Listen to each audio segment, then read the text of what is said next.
जय हिंद मेरे डियर साथी। मैं आपका साथी विकास और आज हम देखने वाले हैं फार्माकोलॉजी में एक प्यारा सा टॉपिक एंटी एंजाइटी, जिसको हम क्या कहते हैं, एंजाइटी हो रही चिंता, ठीक है, फिक्र। इसके बारे में जो दवाइयाँ उपयोग की जाती है उसको हम इस वीडियो में डिटेल में देखने वाले हैं। ठीक, ये देखा जाए तो चैप्टर नंबर 4 का एटलीस्ट 4वां लेक्चर है, यानी चौथा लेक्चर है। इसमें हम आज क्या देखने वाले, एंटी एंजाइटी ड्रग्स क्या होती है, क्लासिफिकेशन, इंडिकेशन, कॉन्ट्राइंडिकेशन और डोज। यानी इस टॉपिक में मतलब हमें कोलॉजी में देखा जाए तो इतना टॉपिक लिखना ही लिखना है। क्या, सबसे पहले introduction, next is a classification, second is the तुम्हारे पास क्या होगा, इंडिकेशन, कॉन्ट्रा इंडिकेशन और डोजेज। इतना चीज़ हमको क्या करना पड़ेगा, लिखना पड़ेगा। और डिफिनेशन जो तुम्हारे पास क्या होगा, इसको प्लीज़ याद रखिएगा। ऐसे भी कभी कभी एक नंबर में क्वेश्चन पूछ देता है, डिफाइन एंटी एंजाइटी ड्रग्स क्या होती है। ठीक, इस टाइप से क्वेश्चन पूछेगा। अब कह दिया एंजाइटी क्या होती है। एंजाइटी को हिंदी में देखा जाए तो कहते हैं चिंता, कहते बड़ा चिंता बहु। अब चिंता को सही करने के लिए जिस दवा का उपयोग किया जाता है उसी को एंटी एंजाइटी ड्रग्स बोलते हैं, बस काम खत्म।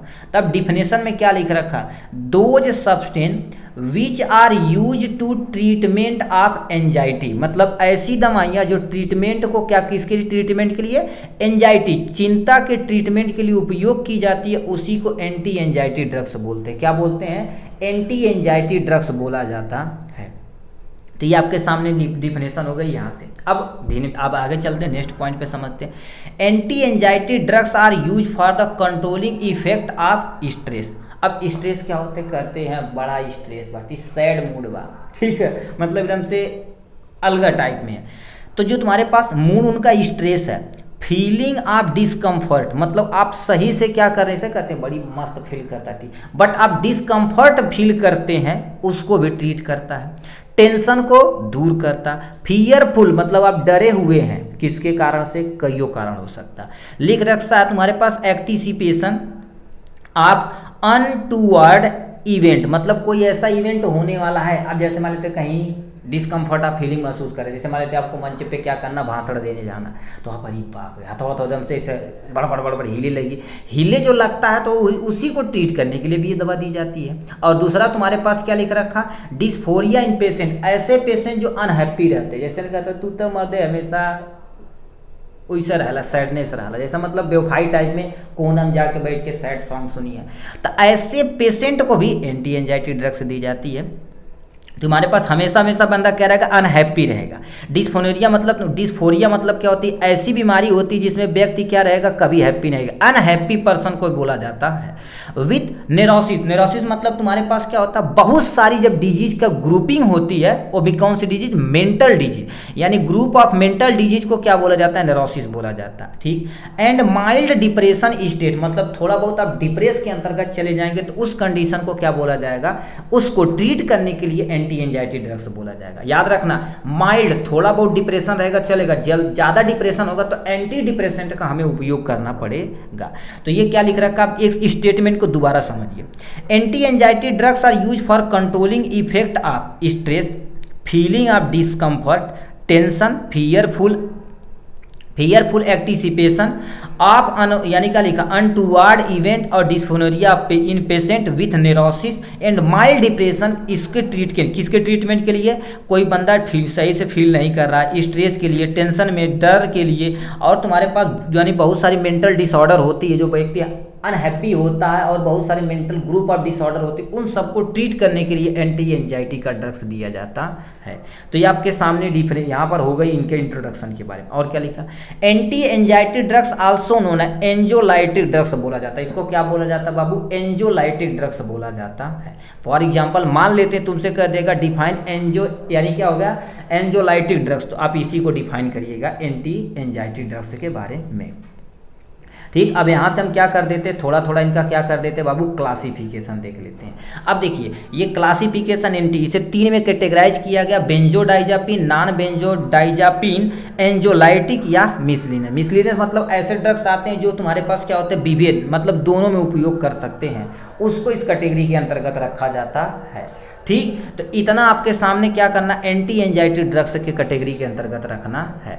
अब देखिए इसे फर्दर डिवीजन किया गया है कईयों में, बट प्लीज आपसे याद रखेगा, ये सब याद रखने के लिए आपको थोड़ा सा आपको एफर्ट करना पड़ेगा। फॉर एग्जांपल मान लेते हैं आपको नहीं याद होता तो ये एक दो दवा एग्जांपल, ये एक दो दवा एग्जांपल, ये एक दो दवा एग्जांपल, और ये जो तुम्हारे पास है जैसे कोई कॉम्पिटिटिव एग्जाम, जैसे आप एग्जिट एग्जाम आपका हो चुका है, तो आप एग्जिट एग्जाम यदि देंगे तो उस कंडीशन में इस अंदर से अंदर जाके क्वेश्चन को क्या करेगा, आपसे पुटअप करेगा, या कोई वैकेंसी आएगी उसमें पूछेगा तो इस अंदर से जाके कहेगा यानी क्या एंटी एंजो यानी क्या एंटी एंजाइटी ड्रग्स के एंजोलाइटिक ड्रग्स का कोई एग्जाम्पल है, चार्ट ऑप्शन दे देगा। तब इस कैटेगरी के लिए थोड़ा सा अंदर क्या करना पड़ेगा, घुसना पड़ेगा जो बुक में दिया हुआ है। बट टेंशन न लेना, देखिए आपको एग्जाम में नहीं याद होता है ना तो कोई ज़्यादा टेंशन नहीं है, आप ये एक दो एग्जाम्पल, ये एक दो एग्जाम्पल, ये एक दो एग्जाम्पल लिख देंगे कभी तब भी काम चल जाएगा। तो इसमें तुम्हारे पास क्या होगा, बेंजोडाइजापिन को फर्दर डिवीजन किया गया, anxiolytic, hypnotics and sedative, anti epileptics और एंटी डिप्रेसेंट होता है। ठीक है, नीचे दे रखा है एंटी डिप्रेसेंट, यानी इसे 4 में कैटेगराइज किया गया। अब एक एक एग्जांपल को हम अच्छे से समझते हैं। सबसे पहले समझते हैं यानी क्या लिख रखा है, एंजोलाइटिक ड्रग्स। अब एंजोलाइटिक ड्रग्स में सबसे पहला एग्जाम्पल प्यारा डाइजापाम आता है। क्या होगा आपके सामने, डाइजा पाम इसका एग्जाम्पल हो जाएगा, कामा। और भी हम बहुत सारे एग्जाम्पल लिख जाते हैं। अल्पराजोलाम होता है, अल्पराजोलाम होता है, अल्पराजोलाम होता है आपके सामने यहाँ से। दूसरा तुम्हारे पास क्या होगा, क्लोरो। ठीक है, ये वाला एग्जाम्पल बहुत सूटेबल है। ठीक है, ये तुम्हारे पास क्या हो जाएगा, क्लोरो। ठीक है, क्लोरो नहीं है, क्लोरडिया। ठीक है, यहाँ पर क्या हो जाएगा, क्लोरोडिया जी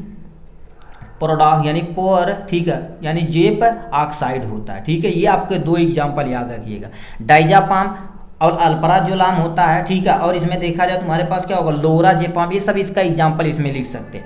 यानी हिप्नोटिक्स एंड सेडेटिव, इसके पहले आप आशा करते हैं हिप्नोटिक्स एंड सेडेटिव का वीडियो देख चुके होंगे। ठीक है, तो उसी का एग्जाम्पल आप यहाँ से क्या लिख देंगे, जैसे इसमें सबसे बेस्ट एग्जाम्पल हमारे पास क्या होगा, यानी क्या लिखा, नाइट्राजेपाम होता है। ठीक है, नाइट्राजेपाम इसका एग्जाम्पल हो जाएगा, कामा। दूसरा तुम्हारे पास क्या दे रखा, और भी एग्जाम्पल दे सकते हैं हमारे पास, फ्लूराजेपाम हो जाएगा। ठीक है, फ्लूराजेपाम हो जाएगा आपके सामने यहाँ से। ठीक, तो ये आपके सामने हो गया है यहाँ से। और एक दो हम एग्जाम्पल केवल लिखते हैं, बुक में बहुत सारा अभी दिखाना कहेंगे तो दिखा देंगे, बट आप इतना एग्जाम्पल याद रखिएगा।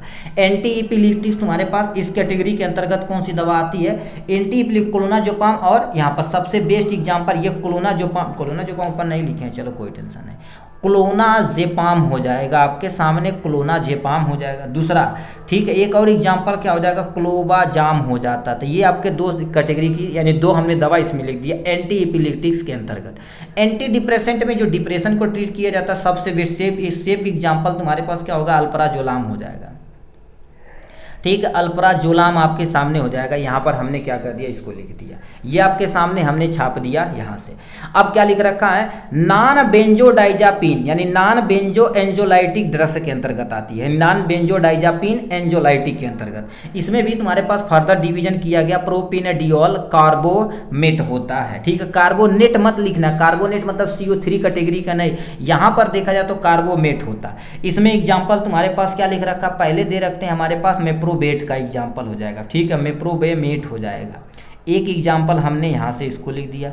दूसरा एग्जाम्पल क्या कर देते, इसी में लिख देते, हमारे पास क्या हो जाएगा, टाइबा मेट हो जाएगा आपके सामने ये एग्जाम्पल।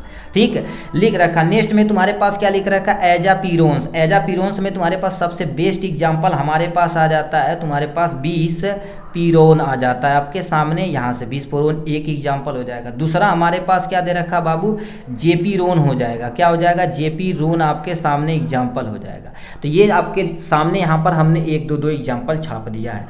सेडेटिव एंटी हिस्टामिक होता है, ठीक, मीनिक होता है, ये लिख देना। ठीक है, ये सेडेटिव एंटी हिस्टामिनिक एग्जाम्पल हो जाएगा। इसमें तुम्हारे पास एक ही एग्जाम्पल आपके सामने आता है, ठीक है, हाइड्रोजा यानी क्या होता है, हाइड्रोक्सीजीन हो जाएगा आपके सामने यहाँ से। ठीक है, तो ये आपके सामने हो गया है। अपने हमने क्या कर दिया, इजीली क्या कर दिया, लिख दिया क्या क्या। ठीक है, नॉन बेंजोडाइजापिन में आप देखिए ये कैटेगरी नहीं याद रहेगी तो आप एक दो एग्जाम्पल इसी के सामने छाप देना है यहाँ से। मिसलिनियर ड्रग्स कैसी, ऐसी ड्रग्स होती है जो विभेद के अंतर्गत आती है। इसमें बीटा ब्लॉकर सबसे बेस्ट एग्जाम्पल आता है। क्या हो जाता है, बीटा ब्लॉकर, आप कमेंट में बॉक्स से लिख के दिखाइए बीटा ब्लॉकर का एक दो एग्जाम्पल लिख के दिखाइए। ठीक, एक हो गया। दूसरा तुम्हारे पास क्या लिख रखा है, एमॉक्सा। ठीक है, एमॉक्सा पीन हो जाएगा आपके सामने यहाँ से। ये सब आपके क्या होगा, जोपिक्लोन भी लिख देते हैं आपके सामने, जोपिक्लोप हो जाएगा, क्लोन है। ठीक है, तो ये आपके सामने हमने मिसलेनियस के, ये मतलब दोनों कैटेगरी में आप उपयोग कर सकते हैं, बेंजोडाइजापिन और नॉन बेंजोडाइजापिन के कैटेगरी के अंदर दोनों लिख सकते हैं। तो आपके सामने ये हो गया क्लासिफिकेशन के बारे में। अब नेक्स्ट पे हम चलते हैं, किसके बारे में चलते हैं, यहाँ पर फार्माकोलॉजिकल एक्शन, यानी एंटी एंजाइटी ड्रग्स किसी बंदे को दी जाएगी तो एक्चुअल में उसका इफेक्ट शरीर के अंदर क्या होगा, उसी को फार्माकोलॉजिकल एक्शन बोला जाता है। पहला सीएनए डिप्रेशन हो जाएगा, CNA depression central nervous system, इसमें ब्रेन और स्पाइनल कार्ड इंक्लूड होता है, वो क्या हो जाएगा, डिप्रेशन हो जाएगा, जिससे होगा क्या, enhance inhibitory neurotransmitter in the brain. मतलब क्या करेगी, जो न्यूरोट्रांसमिशन है, न्यूरोट्रांसमिशन एक न्यूरॉन से दूसरे न्यूरॉन पे जो भी चीज़ में से ट्रांसमिट की जाती है उसमें क्या हो जाएगा, इनहांस हो जाएगा, थोड़ा सा बढ़ोतरी हो जाएगी। ठीक, जिससे अब बढ़ोतरी होगी, जिससे एंजाइटी लेवल थोड़ा सा घट जाएगा। एंटी कांसुलेंट एक्शन में तुम्हारे पास क्या होता है, प्रिवेंट सीजर, सीजर को प्रिवेंट करने के लिए इसका उपयोग किया जाता है। जैसे सीजर, मिर्गी को प्रिवेंट करने के लिए एंटी कांसुलेंट ड्रग्स एक्शन की दवा दी जाती है। ठीक, तो ये आपके सामने हो गया। ऑटोनोमिक इफेक्ट, मतलब हमारे शरीर की जो एएनएस सिस्टम उस पर क्या इफेक्ट करता है, डिक्रीज ऑटोनोमिक यानी क्या लिखा, सिम्टम्स ऑफ एंजाइटी, मतलब एंजाइटी जो तुम्हारे पास क्या होती है, ऑटोनोमिक, जो सिंपैथिक और पैरासिम्पैथिक इस पे वर्क करता है ना, बट उसको क्या कर देगी, ये थोड़ा सा डिक्रीज करा देगी। ठीक, ये कर देगा। बेंजोडाइजापिन की कैटेगरी की दवा यदि प्रयोग करेंगे तो इनहांस गाबा एक्शन। अब फुल नेम लिख के दिखाइए, देखिए कितने लोग हमारे भाई लिख के दिखाते हैं गाबा का फुल नेम। आपको बताया गया था गाबा डेरिवेटिव बहुत सारी दवाइयाँ बताएगा, तो उसमें फुल नेम आपको बताया गया था। तो ये कह दिया तुम्हारे पास गाबा एक्शन का क्या कर देता है, जो गाबा एक्शन होता है, ठीक है, गाबा एक्शन होता है उसको थोड़ा सा इनहांस मतलब बढ़ा देता। ठीक, anxiolytic action, reduce symptom of anxiety, anxiety जो तुम्हारे पास होती है उस सिम्टम्स को क्या कर देता, कम करता है, इसीलिए तो यानी क्या लिखा, एंजोलाइटिक एक्शन इसे बोला जाता है। क्यों, क्योंकि सीधे एंजाइटी पे वर्क करता है, उसको भरने से कम कर देगा। ये इतना फार्माकोलॉजिकल एक्शन आपके सामने यहाँ पर दिया गया है। अब आते हैं नेक्स्ट पे, तुम्हारे पास क्या लिख रखा, इंडिकेशन के बारे में। ठीक है, इंडिकेशन क्या होता है, ध्यान से सुनिए, मतलब ये एंजोलाइटिक जो यानी एंटी एंजाइटी जो ड्रग्स आप पढ़े कहाँ कहाँ उपयोग में लाया जा सकता है, इंडिकेशन मतलब कहाँ कहाँ उपयोग में ला सकते हैं। तो पहला दे रखा है जनरली एंजाइटिक डिसऑर्डर, मतलब किसी पर्सन को चिंताजनक कोई भी चीज़ है तो उसमें हम क्या कर सकते हैं, इस कैटेगरी की एंटी एंजाइटी ड्रग्स का उपयोग में लाया जा सकता है। पहला पॉइंट। दूसरा पैनिक डिसऑर्डर, पैनिक डिसऑर्डर क्या होता है, कोई सडनली डर गया, जैसे मान लेते हैं अभी कहीं मारपीट भयानक टाइप में होगा, कपार उपार फाट गई, अब हो कर रहा उस समय कोई नॉर्मल बंदा रहेगा तो एकदम से बहुत डर जाएगा, मतलब उसका धड़कन हृदय बहुत ज़्यादा बढ़ जाएगा। तो यानी क्या होगा, सडन अटैक ऑन फीवर, मतलब बहुत तेजी से आप डर गए, या कोई अब भैंस मार दिया आपको, जैसे कुत्ता पड़ गया, भागना से भागेंगे, या कहीं सांप देख लिए तो उस समय आपको बहुत ज़्यादा सडनली डर हो जाएगा। तो पैनिक डिसऑर्डर में एंटी एंजाइटी का ड्रग्स का उपयोग किया जाता है, बहुत सारे लोग सदमा में चले जाते हैं। फोबियस यानी सोशल, फोबियस मतलब डर, सोशल एंजाइटी डिसऑर्डर मतलब कहीं जाएंगे अरे ये समाज हमके काव कही कैसे कही, ये भैया एक चीज़ याद रखना मेरे भाई, जिंदगी में समाज तब कहेगा जब आप गरीबी पे रहेंगे तब कहेगा। देखिए बेइज्जती सहते जाइए, एक दिन अच्छा आदमी बन जाइए तो सब लोग कहेंगे अरे यार ये तो बहुत अच्छा आदमी रहा यार, मतलब सब प्रणाम करेंगे, सब आपसे मिलेंगे। बट गरीब रहेंगे, कितना भी बुद्धि आपके पास रहेगी, यदि गरीबी रहेंगे ना भाई तो समझ लीजिए कोई रिस्पेक्ट नहीं करेगा। ये सच्चाई है आपकी सोशल की। कभी मत डरिए कि नहीं सर क्लास में हम यार सर से क्या कर लिए क्वेश्चन पूछ लिए तो बेइज्जती हो जाएगी, कब वो नहीं बेइज्जती होगी। उल्टा सीधा जो भी क्वेश्चन आता है, देखिए एक टीचर जैसे मतलब भाई की तरह होता है, ठीक, भाई आके बोलिए भैया सर कुछ भी बोलिए, बट आप हर एक क्वेश्चन क्या करिए उनसे खुल के पूछिए, चाहे जो क्वेश्चन हो, चाहे प्यार मोहब्बत वाली बातें हो, चाहे किताबी भाषा हो, चाहे ज़िंदगी वाली भाषा, हमेशा डर के नहीं रहिए, मस्त तरीके से पढ़िए, ज़बरदस्त। तो वो लिख रखा सोशल एंजाइटी डिसऑर्डर, कोई पर्सन सोशल से डरता है, लड़की उड़की के सामने जाएगा हथवा हिले लगेगा, अरे अरे अरे अरे, मतलब कुछ बोल ही नहीं पाएंगे, उसको ट्रीट करने के लिए एंटी एंजाइटी की ड्रग्स की दी जाती है। मसल स्पास्म मतलब किसी पर्सन का मसल स्पास्म कर गया, उस कैटेगरी में दी जाती है। कन्वल्सेशन में यानी कन्वल्सेशन में भी इसका उपयोग किया जाता है। एल्कोहल विथड्रॉल सिम्टम मतलब क्या होता है, अभी देखो कि कोई बंदा एल्कोहल यानी छोड़ रहा है तो बहुत खतरनाक टाइप पे उसे क्या कर देता बाबू, सिम्टम होता है, मतलब उसकी शरीर पूरी कंपन करने लगेगी, बहुत ज़्यादा डरेगा, ठीक है, और कोई काम नहीं करेगा, उदासी बैठा रहेगा। तो उन सबको सही करने के लिए भी हम क्या कर देते हैं, एंटी एंजाइटी कैटेगरी की दवा उपयोग करते हैं। तो ये आपके सामने इन सब चीज़ों के बारे में दी गई। कॉन्ट्रा इंडिकेशन कहाँ उपयोग नहीं कर सकते हैं, आपको बता देना चाहते हैं। पहला, सीवियर रिस्पिरेटरी यानी क्या होगा, डिप्रेशन। अब किसी पर्सन को ऑलरेडी बताओ सीवियर रिस्पिरेटरी डिप्रेशन है, मतलब ऑक्सीजन की कमी है, तब तो आप बेंजोडाइजापिन की कैटेगरी के अंतर्गत कोई भी दवा उपयोग नहीं कर सकते। नॉन बेंजोडाइजापिन तो कर ही सकते हैं, बट बेंजोडाइजापिन कतई न करिएगा, ठीक है। सीवियर लीवर डिजीज, किसी पर्सन का लीवर डैमेज हो चुका तो उस कंडीशन में भी आप उपयोग नहीं कर सकते हैं। सीवियर रीनल इम्पेयरमेंट, मतलब उस कैटेगरी में भी आप नहीं प्रयोग कर सकते हैं। दूसरा, मास्थेनिया ग्रेविनिस में भी आप प्रयोग नहीं कर सकते। प्रेगनेंसी में तो आप कदापि नहीं कर सकते हैं। प्रेगनेंसी होगा, लैक्टेशन पीरियड होगा, इस पीरियड में आप आपकी कोई भी दवा यदि आप उल्टा सीधा करेंगे तो आपके लिए बहुत ज़्यादा नुकसान होगा, आपका भैया ज़िंदगी बर्बाद हो जाएगी। तो प्लीज़ आप कोई बच्चा हो या प्रेग्नेंट औरत हो, आप पर एक्सपेरिमेंट न करिएगा, जो दवा रहेगी वही साफ साफ आप दे दीजिएगा, बस काम खत्म। इन कोमा पेशेंट में आपको नहीं उपयोग करना है। तो ये सब यही कॉन्ट्रा इंडिकेशन दिया। डोजेज पे आते हैं, अब दे रखे डाइजापाम देखा जाए तुम्हारे पास क्या कर देते हैं, मोस्टली हमने देखे हैं तो ओडी कहीं कहीं बीडी, तो हम क्या कर देते हैं, बीडी लिख देते हैं, बीडी उपयोग करते हैं, मतलब दिन में 2 बार, जो क्या होती है 2 से लेके 5 mg 10 mg के बीच में आती है। लोराजेपाम जो 1 से लेके 3 mg के बीच में आती है, मोस्टली देखा जाए तो ये भी ओडी या बीडी प्रयोग किया जाता है, ओडी या हम क्या कर देते हैं, बीडी इसका उपयोग में लाया जाता है। अल्प्राजोलाम क्या होता है, 0.5 से लेके तुम्हारे पास 0.2 mg होता है, ये भी देखा जाए तो मोस्टली देखा जाए शाम को ही लिया जाता है, बट बहुत रेयर कंडीशन होता तो 2 टाइम नेट मोस्टली क्या कर दिया जाता, ओडी ही दिया जाता दिन में 1 बार। नेक्स्ट में तुम्हारे पास क्लोनाजेपाम, ये भी तुम्हारे पास मोस्टली हम देखें ओडी ही दी जाती है शाम को 7 यानी शाम के समय, बट बहुत किसी को नींद वगैरह नहीं आ रही, बहुत ज़्यादा चिंता तो दी जाती है, तो इसको मोस्टली जो यूज किया जाता है उसी को कर दी जाता है आपके सामने। क्या दे रखा, लिख रखा डुलोडेक्टिन देखा जाए तो तुम्हारे पास 10 यानी 40 से लेकर 120 mg, ये भी मोस्टली क्या कर दिया जाता है, ओडी या कभी कभी बीडी भी प्रयोग किया जाता है। तो ये रहा है आपके सामने टोटल क्या मेरे भैया, ठीक है, एंटी एंजाइटी ड्रग्स के बारे में, ठीक। आशा करते हैं आपको अच्छे से समझ में आया होगा। अब हम नेक्स्ट पे मिलेंगे एंटी डिप्रेशन। भैया लो, अब चिंता तो वो हो गया, डिप्रेशन तो भैया ये आ गया। डिप्रेशन को कम करने के लिए दवा दी जाती है, तो एंटी डिप्रेशन कहलाती है। इसको अगले वीडियो पे देखेंगे, तब तक के लिए bye bye and take care.